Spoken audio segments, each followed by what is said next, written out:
छांदोक उपनिषद पहला अध्याय अष्टम खंड। उद्गीत उपासना की उत्कृष्टता प्रदर्शित करने के लिए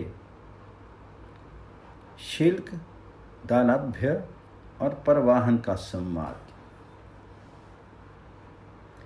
उद्गीत संज्ञक अक्षर ओंकार के अनेक प्रकार से उपासनीय होने के कारण श्रुति प्रकारांतर से उसकी उत्तरोत्तर उत्कृष्ट गुण विशिष्ट फल वाली एक अन्य उपासना प्रस्तुत करती है।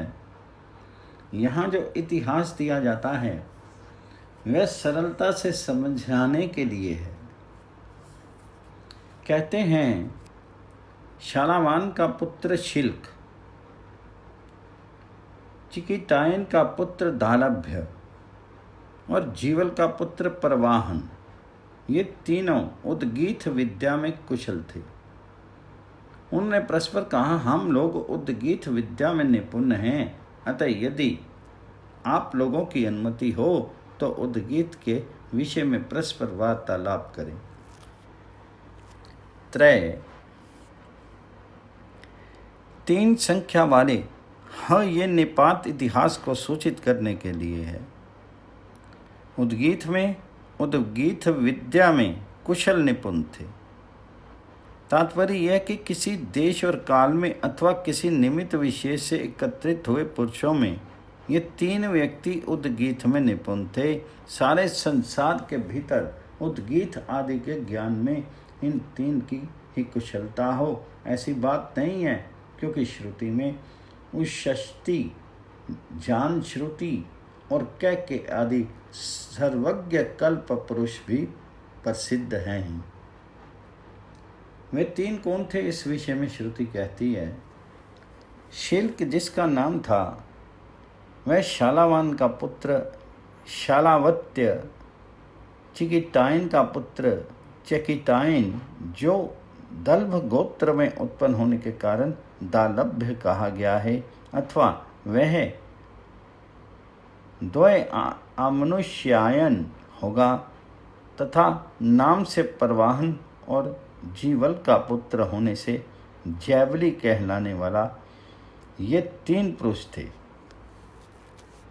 इसलिए परस्पर एक दूसरे से कहा, हम लोग उद्गीत में कुशल निपुण हैं, इस प्रकार प्रसिद्ध है। और यदि आप लोगों की सम्मति हो तो उद्गीत में उद्गीत विद्या के संबंधी में कथा विचार कहें, अर्थात पक्ष प्रतिपक्ष के स्थापन पूर्वक परस्पर विवाद करें। इस प्रकार जिन्हें विवक्षित अर्थात ज्ञान है उन पुरुषों के पारस्परिक संवाद से विपरीत ग्रहण का नाश, अपूर्व ज्ञान की उत्पत्ति और संशय की निवृत्ति होती है। अतः उन विषयों के ज्ञाता पुरुषों के साथ करना चाहिए। ये भी इस इतिहास का प्रयोजन है। यही बात शिल्क आदि के प्रसंग में भी देखी जाती है। तावे बहुत अच्छा ऐसा कह करके बैठ के फिर जीवल के पुत्र परवाहन ने कहा, पहले आप दोनों पूज्यवार प्रतिपादन करें, मैं आप ब्राह्मणों की कही हुई वाणी को श्रवण करूंगा। फिर से बहुत अच्छा ऐसा कह करके बैठ के उनमें ब्राह्मणों के प्रथम बोलने से राजा क्षत्रिय की प्रगल्भता धृष्टता सिद्ध होती है। इसलिए उस जीवल के पुत्र परवाहन ने शीश दोने के प्रति कहा, पहले आप भगवान पूजनीय लोग कहें, आप ब्राह्मणों के कहे हुए शब्दों को मैं श्रवण करूंगा। आप दोनों ब्राह्मणों के इस कथन रूप लिंग से ज्ञात होता है कि वह क्षत्रिय है। वाचम ऐसा विशेषण होने के कारण दूसरे व्याख्याकार अर्थहीन शब्द मात्र सुनूंगा ऐसा अर्थ करते हैं। जब उस शालावान के पुत्र शिल्क ने चिकितायन कुमार दालभ्य से कहा, यदि तुम्हारी अनुमति हो तो मैं तुमसे पूछूं।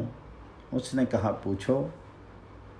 उपयुक्त दोनों में से शालाइन के पुत्र शिल्क ने चकिताइन दालभ्य से कहा, यदि तुम अनुमति दो तो मैं तुमसे पूछूं। तब इस प्रकार कहे जाने पर दूसरे ने पूछो ऐसा कहा। उनकी अनुमति पाकर के शिल्क ने कहा, शाम की गति आश्चर्य क्या है? शाम की आश्चर्य गति क्या है? उस पर दूसरे ने स्वर ऐसा कहा, स्वर की गति क्या है? ऐसा प्रश्न होने पर दूसरे ने प्राण ऐसा कहा, प्राण की गति क्या है? इस पर दूसरे ने अन्न ऐसा कहा तथा अन्न की गति क्या है? ऐसा पूछे जाने पर दालभ्य ने जल ऐसा कहा। शाम की प्रकरण प्राप्त होने के कारण उद्गीत की गति आश्रय अर्थात प्रायण क्या है? क्योंकि यहाँ उपास्य रूप से उद्गीत का ही प्रकरण है, जैसा कि श्रुति में कहेंगे भी। इस प्रकार पूछे जाने पर दालभ्य ने कहा, स्वर, क्योंकि शाम स्वर स्वरूप है। जिस प्रकार मृत्तिका में घट आदि पदार्थों का मृत्तिका का ही आश्रय होती हैं, उसी प्रकार जो पदार्थ यदात्मक जिनके स्वरूप से युक्त होता है, उस पदार्थ की वही गति और आश्रय भी होता है। ये उचित ही है। स्वर की गति क्या है? ऐसा प्रश्न होने पर दालभ्य ने प्राण ऐसा कहा, क्योंकि स्वर प्राण से ही निष्पन्न होने वाला है, इसलिए स्वर की गति प्राण है। प्राण की गति क्या है? ऐसा पूछे जाने पर उसने कहा अन्न, क्योंकि प्राण अन्न के ही आश्रय उन्हें रहने वाला है। जैसा कि अन्न के बिना प्राण सूख जाता है, इस श्रुति से सिद्ध होता है, तथा अन्न यह वत्स स्थानीय प्राण की रस्सी है, ऐसा श्रुति भी है। फिर अन्न की गति क्या है? ऐसा प्रश्न होने पर दालभ्य ने कहा अप, क्योंकि अन्न आप जल से ही उत्पन्न होने वाला है। जल की गति क्या है? ऐसा प्रश्न होने पर उसने वह लोक ऐसा कहा, उस लोक की गति क्या है? इस पर दालभ्य ने कहा कि स्वर्ग लोक का अतिक्रमण करके शाम को कोई किसी दूसरे आश्रम में नहीं ले जा सकता। हम शाम को स्वर्ग लोक में ही स्थित करते हैं, क्योंकि शाम की स्वर्ग रूप से स्तुति की गई है। जलों की गति क्या है? इस पर दालभ्य ने वह लोक ऐसा कहा, क्योंकि उस लोक से ही वृष्टि होनी संभव है। उस लोक की क्या गति है? ऐसा पूछे जाने पर दालभ्य ने कहा, उस स्वर्ग लोक का अतिक्रमण करके कोई शाम को किसी दूसरे आश्रय में नहीं ले जा सकता। अतः हम भी शाम को स्वर्ग लोक में ही स्थापित करते हैं, अर्थात शाम को स्वर्ग लोक में प्रतिष्ठित समझते हैं, क्योंकि शाम स्वर्ग संस्ताव अर्थात जिसका स्वर्ग रूप से संस्तवन किया गया है, ऐसा स्वर्ग संस्थान है, निश्चय स्वर्गलोकी शाम है, ऐसा जानता है। यह श्रुति भी है। उस चिकितान पुत्र दालभ्य ने शालवान के पुत्र शिल्क ने कहा, हे दालभ्य, तेरा साम निश्चय ही अप्रतिष्ठित है।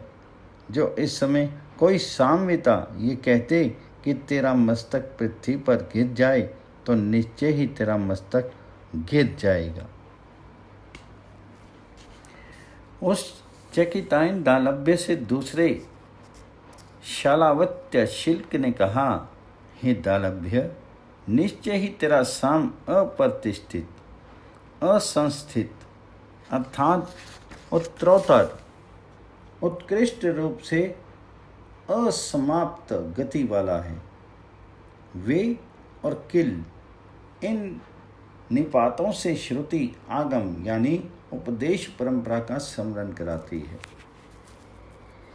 यदि इस समय कोई असहिष्णु साम्यता अप्रतिष्ठित साम को ये प्रतिष्ठित है इस प्रकार कहने का अपराध करने वाले तुझ विपरीत विज्ञानवान से कहे कि तेरा मस्तक गिर जाएगा, स्पष्टता पतित हो जाएगा, तो इस प्रकार कहे जाने पर तुझ अपराधी का मस्तक उसी प्रकार गिर पड़ेगा, इसमें संशय नहीं। तात्पर्य यह कि मैं तो ऐसा कहता नहीं हूँ, यदि कोई अन्य कह देगा तो अवश्य ऐसा ही होगा। शंका, यदि मस्तक गिरने योग्य पाप किया है तब तो दूसरे के ना कहने पर भी मस्तक गिर ही जाएगा, और यदि वह ऐसा अपराधी नहीं है तो कहने पर भी नहीं गिर सकता, नहीं तो बिना किए ही की प्राप्ति, किसी हुए का नाश, ये दो दोष प्राप्त होंगे। समाधान, ये दोष नहीं है, क्योंकि किए हुए शुभ और अशुभ कर्म के फल की प्राप्ति देश काल और निमित्त की अपेक्षा वाली होती है। ऐसी स्थिति में मूर्धपात का निमित्त भूत जो अज्ञान है वह भी दूसरे के कथन रूप निमित्त की अपेक्षा वाला ही है। ऐसा कहे जाने पर दालभ्य ने कहा, मैं ये बात श्रीमान से जानना चाहता हूँ। इस पर शिल्क ने कहा, जान लो। तब उस लोक की गति क्या है? ऐसा पूछे जाने पर उसने ये लोक ऐसा कहा। फिर इस लोक की गति क्या है? ऐसा प्रश्न होने पर इस प्रतिष्ठा भूत लोक का अतिक्रमण करके साम को अन्यत्र नहीं ले जाना चाहिए, ऐसा कहा। हम प्रतिष्ठा भूत इस लोक में साम को स्थित करते हैं, अर्थात यही उसकी चरम स्थिति का निश्चय करते हैं, क्योंकि साम का प्रतिष्ठा रूप से ही स्तवन किया गया है। जिसमें साम प्रतिष्ठित है, ये बात मैं श्रीमान से जानना चाहता हूँ। ऐसा कहे जाने पर शारावत्स्य ने उत्तर दिया, जान लो उस लोक की गति क्या है। इस प्रकार दालभ्य से पूछे जाने पर शालावत्स्य ने ये लोक ऐसा कहा, क्योंकि ये लोक ही याग, दान और होम आदि के द्वारा उस लोक का पोषण करता है। इस विषय में अतः दान के आश्रय से देवगण जीवित रहते हैं, ऐसी श्रुतियाँ भी हैं। संपूर्ण प्राणियों की प्रतिष्ठा पृथ्वी है, ये प्रत्यक्ष ही है। अतः साम की भी यही लोक प्रतिष्ठा है, ऐसा मानना उचित ही है। इस लोक की गति क्या है? इस प्रकार पूछे जाने पर शारावत्य ने कहा, किसी को भी प्रतिष्ठा भूत इस लोक का अतिक्रमण करके साम को अन्यत्र नहीं ले जाना चाहिए। अतः इस प्रतिष्ठा भूत इस लोक में ही साम को सब प्रकार से स्थापित करते हैं, क्योंकि साम प्रतिष्ठा संस्थाव प्रतिष्ठा रूप से स्तुत है।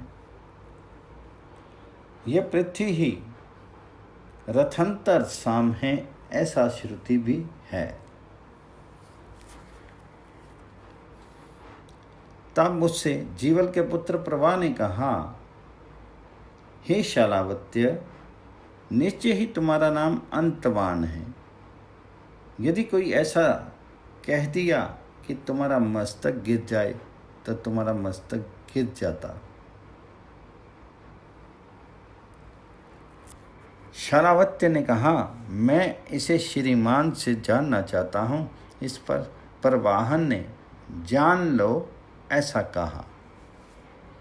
इस प्रकार कहने वाला उस शालावत्य के प्रति जीवल के पुत्र प्रवाहन ने हैं, हे शालावत, तुम्हारा साम निश्चय ही अंतवान है इत्यादि पूर्वत कहा।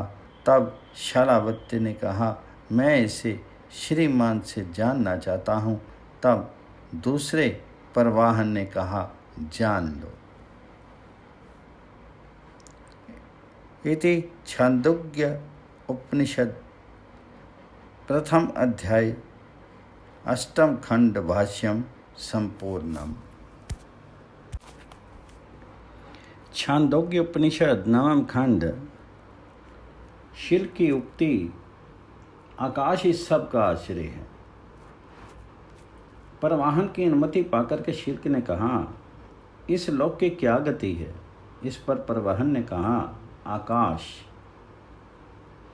क्योंकि वे समस्त भूत आकाश से ही उत्पन्न होते हैं, आकाश में ही लय को प्राप्त हो जाते हैं और आकाश ही इससे बड़ा है, अतः आकाश ही इनका आश्रय है। इस लोक की गति क्या है? इस पर प्रभा ने कहा, आकाश। यहाँ आकाश शब्द से परमात्मा विवक्षित है, भूत आकाश नहीं। जैसे कि आकाश ही नाम और रूप का निर्वाह करने वाला है, इस श्रुति से सिद्ध होता है संपूर्ण भूतों को उत्पन्न करना ये उसी का कार्य, और उसी में भूतों का प्रलय होता है। जैसा कि श्रुति उसने तेज को रचा, तेज पर देवताओं में लीन होता है इत्यादि प्रकार से आगे कहेंगी। आत्मना आकाशा संभूतस्त तेजो सृजत इत्यादि श्रुतियों के बल से ये संपूर्ण चराचर भूत, तेज, जल और अन्न इस क्रम से आकाश से ही उत्पन्न होते हैं और प्रलय काल में उसी विपरीत क्रम से आकाश में ही लीन हो जाते हैं, क्योंकि आकाश ही इन समस्त भूतों से बड़ा है। अतः वही समस्त भूतों का परम आश्रय अर्थात तीनों कालों में उनकी प्रतिष्ठा है। अध्याय 1 खंड 9 में आकाश संज्ञक उद्गीत की उत्कृष्टता और उसकी उपासना का फल। वह ये उद्गीत परम उत्कृष्ट है, ये अनंत है। जो इसे इस प्रकार जानने वाला विद्वान इस परम उत्कृष्ट परमात्म भूत उद्गीत की उपासना करता है, उसका जीवन परम उत्कृष्ट हो जाता है और वह उत्तरोत्तर उत्कृष्ट लोकों की अपने अधीन कर लेता है। क्योंकि उत्तरोत्तर उत्कृष्ट श्रेष्ठ से भी श्रेष्ठ अर्थात पार और उत्कृष्ट रूप ये उद्गीत ही परमात्म भाव से संपन्न होता है। इसलिए वह ये उद्गीत अनंत जिसका कोई अंत नहीं है ऐसा है। इस परम उत्कृष्ट परमात्म भूत अनंत उद्गीत को इस प्रकार जानने वाला जो विद्वान इस परम उत्कृष्ट उद्गीत की उपासना करता है, उसके लिए श्रुति ये फल बतलाती है। जो इसे इस प्रकार जानने वाला विद्वान उद्गीत की उपासना करता है, उस विद्वान को ये दृष्ट फल होता है कि उस विद्वान का जीवन उत्तरोत्तर उत्कृष्टर हो जाता है, तथा अदृष्ट फल ये होता है कि वह उत्तरोत्तर ब्रह्म आकाश पर्यंत विशिष्ट लोकों को जीत लेता है। शुनक के पुत्र अति धनवान ने इस उद्गीत का उदर शांडिल्य के प्रति निरूपण करके उससे कहा, जब तक तेरी संतति में से तेरे वंशज इस उद्गीत को जानेंगे, तब तक इस लोक में उसका जीवन उत्तरोत्तर उत्कृष्टतर होता जाएगा। तथा इस उद्गीत को जानने वाले अति धनवान नामक शुनक के पुत्र ने अपने शिष्य उदर शांडिल्य के प्रति इस उद्गीत विद्या का वर्णन करके कहा, जब तक तेरी प्रजा में अर्थात तेरी संतति में तेरे गोत्रज इस उद्गीत को जानेंगे, तब तक उतने समय तक उन्हें इस प्रसिद्ध लौकिक जीवनों की अपेक्षा उत्तरोत्तर विशिष्ट जीवन प्राप्त होगा, तथा परलोक में भी उसे उत्कृष्ट से उत्कृष्ट लोक की प्राप्ति होती है। जो इसे इस प्रकार जानने वाला पुरुष इसकी उपासना करता है, उसका जीवन निश्चय ही इस लोक में उत्कृष्टर होता है, तथा परलोक में भी उसे उत्तरोत्तर उत्कृष्ट लोक प्राप्त होता है। परलोक में उसे उत्तरोत्तर उत्कृष्टतर लोक प्राप्त होता है तथा अदृष्ट परलोक में भी उसे उत्तरोत्तर उत्कृष्ट लोक की ही प्राप्ति होगी। ऐसा शौनक पुत्र अति धनवान ने शांडिल्य के प्रति कहा। यह फल पूर्वकालिक परम भाग्यशाली पुरुषों को प्राप्त होता रह होगा, वर्तमान युग के पुरुषों को नहीं हो सकता। ऐसी आशंका की निवृत्ति के लिए श्रुति कहती है, इस समय भी इसे इस प्रकार जानने वाला जो कि पुरुष उद्गीत की उपासना करता है, उसका भी इस लोक में उसी प्रकार उत्तरोत्तर उत्कृष्टर ही जीवन होता है तथा परलोक में भी उसे उत्तरोत्तर उत्कृष्टर लोक की ही प्राप्ति होती। इति छांदोग्य उपनिषद प्रथम अध्याय नवम खंड भाष्यम संपूर्णम। छांदोग्य उपनिषद अध्याय 1 में दशम खंड में उषष्टि का आख्यान। उद्गीत उपासना के प्रसंग से यहाँ प्रस्ताव एवं प्रतिहार विषयक उपासना भी बतलाई जाने चाहिए, इसलिए आगे का ग्रंथ आरंभ किया जाता है। यहाँ जो आख्यायिका है वह सरलता में से समझने के लिए। ओले और पत्थर पड़ने से कुरु देश के खेती के चौपट हो जाने पर वहाँ इभ्य ग्राम के भीतर आटकी अर्थात जिसके स्तन आदि स्त्री जनोचित चिन्ह प्रकट नहीं हुए हैं, ऐसी अल्पवयस्का पत्नी के साथ चक्र का पुत्र उषष्टि दुर्गति की अवस्था में रहता था। कुरों के मटचिहत होने पर मटची ओले और पत्थर को कहते हैं। उनसे कुरु देश के अर्थात कुरु देश की खेती के हत नष्ट हो जाने तथा उनके कारण दुर्भिक्ष हो जाने पर अटकी यानी जिसके स्तन आदि स्त्रीजनोचित चिन्ह प्रकट नहीं हुए हैं, ऐसी स्त्री के साथ उषष्टि नामक चक्रायन चक्र का पुत्र इभ्य ग्राम में इब हाथी को कहते हैं। उनकी पात्रता रखने वाला व्यक्ति इभ्य धनी या हाथीवान कहलाता है। उसके ग्राम को इभ्य ग्राम कहते हैं। उसमें अन्न प्राप्त न होने के कारण प्रदानक हो द्रा धातु का प्रयोग कुत्सित गति के अर्थ में होता है। अतः कुत्सित गति यानी दुर्अवस्था को प्राप्त हो किसी के घर का आश्रय लेकर के निवास करता था। उसने घुने हुए उड़द खाने वाले एक महावत से याचना की। तब उसने उससे कहा, इन जूठे उड़दों के सिवा मेरे पास और नहीं है। जो कुछ एकत्र थे वे सब के सब ये मैंने अपने भोजन पात्र में रख लिए हैं। अतः मैं किस प्रकार आपकी याचना पूर्ण करूं? अर्थात अन्न के लिए घूमते घूमते उसने अकस्मात एक हाथीवान को घुने हुए उड़द खाते देख करके उससे याचना की।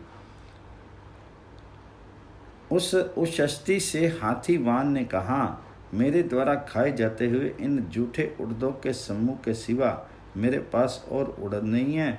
जो एकत्रित थे वे सभी मेरे इस पात्र में गिरा दिए गए हैं। अब मैं क्या करूं? ऐसा कहे जाने पर उषष्टि ने उत्तर दिया, तू मुझे इन्हें ही दे दे। ऐसा उषष्टि ने कहा। तब महावत ने उड़द उसे दे दिए और कहा, ये अनुपान भी कर लो। इस पर वह बोला, इसे लेने से मेरे द्वारा निश्चय ही उच्छिष्ट जल पिया जाएगा। अर्थात ऐसे ताम इस षड्यंत पद का अर्थ एतान इन्हें है। अर्थात तुम मुझे इन उड़दों को ही दे दे। ऐसा उषष्टि ने कहा। तब उस महावत ने उषष्टि को वे उड़द दे दिए तथा पीने के लिए पास रखे हुए जल को लेकर के बोला, भाई अनुपान भी ले लो। ऐसा कहे जाने पर उषष्टि ने कहा, यदि मैं इस जल को पीऊँगा तो निश्चय ही मेरे द्वारा यह उच्छिष्ट जल पिया जाएगा। अर्थात मुझे उच्छिष्ट जल पीने का दोष प्राप्त होगा। इस प्रकार कहने वाले उस उषष्टि से दूसरे महावत ने कहा, क्या ये उड़द भी उच्छिष्ट नहीं है? तो उसने कहा, इन्हें बिना खाए तो मैं जीवित नहीं रह सकता था। जलपान तो मुझे यथेच्छ मात्रा में मिलता है। अर्थात ये उड़द भी उच्छिष्ट नहीं है। ऐसा कहे जाने पर उस शस्त्री ने कहा, इन उड़दों को बिना खाए बिना भक्षण किए तो मैं जीवित नहीं रह सकता था। जलपान तो मुझे इच्छा के अनुसार मिल जाता है। अतः इसका ये अभिप्राय है कि इस अवस्था को प्राप्त हुए विद्या, धर्म और यश से संपन्न तथा अपने और दूसरों के उपकार में समर्थ पुरुष को ऐसा कर्म करते हुए भी पाप का स्पर्श नहीं हो सकता। उसके भी जीवन का यदि कोई अन्य अनिंद्य उपाय हो तो वह निंदनीय कर्म दोष के लिए ही होगा। ज्ञान अभिमानवश ऐसा कर्म करने वाला पुरुष का भी नरक में पतन होगा ही। यह इसका अभिप्राय है, क्योंकि श्रुति में परदानक शब्द का प्रयोग आया है। उन्हें खाकर के वह बचे हुए उड़दों को अपनी पत्नी के लिए ले आया। वह पहले ही खूब भिक्षा प्राप्त कर चुकी थी, अतः उसने उन्हें लेकर के रख लिए। अर्थात उन्हें खाकर के वह बचे हुए उड़दों को करनावश अपनी भार्या के लिए ले आया। वह आटे की उड़दी की मिलने से पूर्व ही सुभिक्षा शोभन भिक्षा हो चुकी थी, अर्थात अन्न प्राप्त कर चुकी थी। तथापि स्त्री स्वभाववश पति के दिए हुए उन उड़दों की अवहेलना न करके उन्हें पति के हाथ से लेकर के रख दिया। उसने प्रातःकाल शैया त्याग करने के अनंतर यदि हमें कुछ अन्न मिल जाता तो हम कुछ धन प्राप्त कर लेते, क्योंकि वह राजा यज्ञ करने वाला है। वह समस्त ऋत्विक कर्मों के लिए मेरा वरण कर देगा। मैं अपनी पत्नी के उस कार्य को कि इसने उड़द बचा रखे हैं जानता था। अतः प्रातः समय उषा काल में शैया अथवा निद्रा का त्याग करने के अनंतर उस अपनी पत्नी के सुनते हुए कहा, यदि भूख से खिन्न होते हुए हमें थोड़ा सा अन्न मिल जाता। यहाँ वक्त अव्यय का तात्पर्य है। खिन्न होते हुए तो उस अन्न को खा करके सामर्थ्यवान होकर के कुछ दूर जा कर के हम धन की मात्रा अर्थात थोड़ा सा धन प्राप्त कर लेते और उससे हमारा जीवन निर्वाह हो जाता। धन लाभ में कारण बतलाया है। यहाँ से थोड़ी ही दूर पर वह राजा यज्ञ करेगा। यजमान होने के कारण उसके लिए यक्ष्यते ऐसा आत्मनेपद का प्रयोग किया गया है। वह राजा मुझे सुपात्र समझ करके समस्त आर्तिविद्यों ऋत्विक कर्मों के लिए अर्थात ऋत्विक कर्मों को कराने के प्रयोजन से वरण कर देगा। उसने उसकी पत्नी से कहा, स्वामिन आपके दिए हुए वे उड़द ही ये मौजूद हैं, इन्हें लीजिए। उस शस्त्री उन्हें खा करके ऋत्विज्ञों द्वारा विचारता पूर्वक किए जाने पर उस यज्ञ में गया। इस प्रकार कहते हुए उपस्थिति से उसकी पत्नी ने कहा, हे स्वामिन आप इन उड़दों को ही ले लीजिए जिन्हें आपने मेरे हाथ में दिया था। उस शस्त्री उन्हें खा करके राजा के उस वितत ऋत्विज्ञों द्वारा विस्तार पूर्वक संपादित होने वाले यज्ञ में गया। राजयज्ञ में उस शस्त्री और ऋत्विजों का संवाद। वहाँ जाकर के वह आस्ताव अर्थात स्तुति के स्थान में स्तुति करते हुए उद्गाताओं के समीप बैठ गया और उसने प्रस्तोता से कहा, और वहाँ जाकर के वह उद्गाता लोगों के पास आकर के आस्ताव में जिस स्थान में स्तुति करते हैं उसे आस्ताव कहते हैं, उसमें स्तुति करते हुए उद्गाताओं के समीप बैठ गया तथा वहाँ बैठ करके उसने प्रस्तोता से कहा, हे प्रस्तोता, जो देवता प्रस्ताव भक्ति में अनुगत हैं, यदि तू उसे बिना जाने प्रस्तवन करेगा तो तेरा मस्तक गिर जाएगा। अर्थात हे प्रस्तोता, इस प्रकार अपनी और लक्ष्य कराने के लिए संबोधन करते हुए वह बोला, जो देवता प्रस्ताव भक्ति में अन्वायत यानी अनुगत है, यदि उस प्रस्ताव भक्ति के देवता को बिना जाने ही तू उसे जानने वाले मेरे समीप प्रस्तवन करेगा तो तेरा मस्तक गिर जाएगा। यदि ये माना जाए कि देवता ज्ञानियों के परोक्ष में भी मस्तक गिर जाएगा तो केवल कर्म का ही ज्ञान रखने वालों का कर्म में अनधिकार ही सिद्ध होगा। और ये बात माननीय नहीं है, क्योंकि कर्म तो अविद्वानों को भी करते देखा जाता है। और दक्षिण मार्ग का प्रतिपादन करने वाली श्रुति से भी यही सिद्ध होता है। और यदि उसका अधिकार ना होता तो श्रुति में एकमात्र उत्तर मार्ग का ही प्रतिपादन किया होता, क्योंकि दक्षिण मार्ग केवल स्मार्त कर्म के कारण प्राप्त होने वाला नहीं है, जैसा कि यज्ञ से, दान से इत्यादि श्रुति से भी सिद्ध होता है। तथा मेरे द्वारा इस कहे हुए इस वाक्य द्वारा विशेष रूप से निरूपण किए जाने के कारण भी विद्वान के सामने ही उसे कर्म का अधिकार नहीं है। अग्निहोत्र, समार्थ कर्म और अध्ययन आदि समस्त कर्मों में ऐसा नियम है, क्योंकि जहाँ तहाँ अविद्वान के लिए भी कर्म अनुष्ठान की आज्ञा देखी जाती है। अतः ये सिद्ध हुआ कि केवल कर्म मात्र का ज्ञान करने वाले का भी कर्म में अधिकार है। इसी प्रकार उसने उद्गाता से भी कहा, हे उद्गाता, जो देवता उद्गीत में अनुगत हैं और तुम उसे बिना उद्गान करेगा तो तेरा मस्तक गिर जाएगा। इस प्रकार प्रतिहत्ता से भी कहा, हे प्रतिहत्ता, जो देवता प्रतिहार में अनुगत है, यदि तू उसे बिना जाने प्रतिहरण करेगा तो तेरा मस्तक गिर जाएगा। तब वह प्रसोता आदि समस्त अपने अपने कर्मों में उपरत होकर के, मौन होकर के बैठ के, अर्थात इसी प्रकार उद्गाता में तथा प्रतिहत्ता से कहा इत्यादि शेष अर्थपूर्वक है। तब वे प्रस्तोता आदि कर्म से समारत अर्थात उपरत हो मस्तक गिर जाने के भय से चुप होकर के बैठ के, और अर्थी होने के कारण उन्होंने कुछ और नहीं किया। इति छांदोग्य उपनिषद आदि प्रथम अध्याय 10 खंड भाष्यम संपूर्णम।